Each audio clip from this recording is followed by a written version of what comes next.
Mr. Speaker, sir, I am sure that this budget is, on the whole, a very satisfactory one. We have been passing through difficult times. It is a miracle that the government have been able to balance the budget and at the same time provide for all the amenities that are possible in the circumstances. On going through the budget, we will see that no service has been cut short and the government are spending more on education, health and every other aspect of life. So I would say that the budget is a very good and the best possible one under the circumstances. We have taken up the responsibility of the government to improve the lot of the common man. We have been trying to improve his lot, but I should say the conditions have not been favorable to us. So we have not advanced far enough in improving his lot. Our party has been doing its best to raise the level of the common man, but what has been done so far is not enough. So far as education is concerned, all the colleges which have been started only in towns. As a result, it has not been possible for the poor man in the village to educate his children in the village. If at all he does it, it is only at a very high cost, and that is possible only for a very few rich people in the villages. In the circumstances, I would like to request the government to lay it down as a condition that if a new college is started, it must be started in a village so that the people in the villages may be able to educate their children therein. So far as medical aid is concerned, hospitals and dispensaries are mostly in towns and in district headquarters where there will be a few lakhs of people. I would like the government to lay it down as a policy that for every 15,000 of population there must be a hospital, however small it may be. The poor man must be able to reach it within an hour's journey and get necessary medical aid. So far as famine is concerned, this year the government have been spending a lot of money, but I would like to say that it is not enough.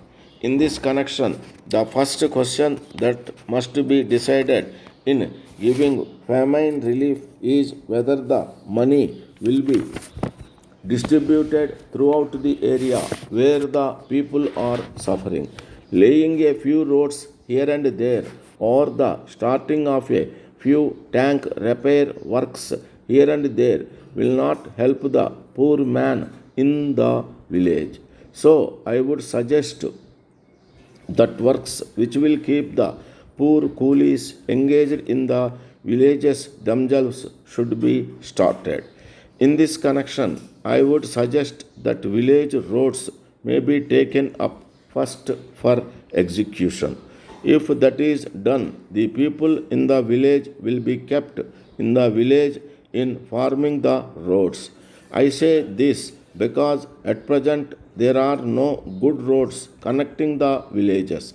It is only a very few villages that have been connected by good roads. So, if this is done, the coolies will be able to get work for at least 2 months.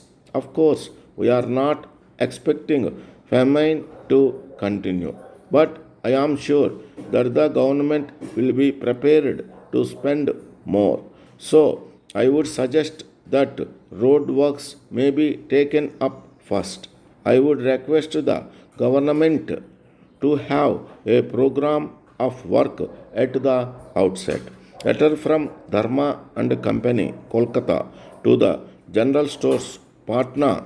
Dear sirs, we are dealing in milk products. We feel that there is an excellent market in Bihar for our milk products, and we understand that you are a reputed firm there.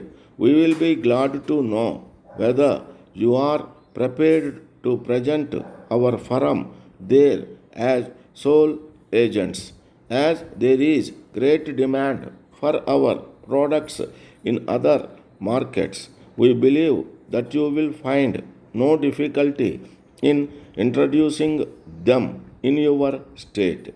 In this connection, we will back your efforts in selling our products by an advertising campaign, a copy of which is enclosed, and at the same time, we are prepared to consider your suggestions for improvement in this direction. We are further prepared to maintain at our cost a showroom under your supervision and control for the display of our products. We shall consider any other suggestion that you may be pleased to offer for promotion of our products. In case you accept the agency, we are willing to give you a commission of 15% on net sales.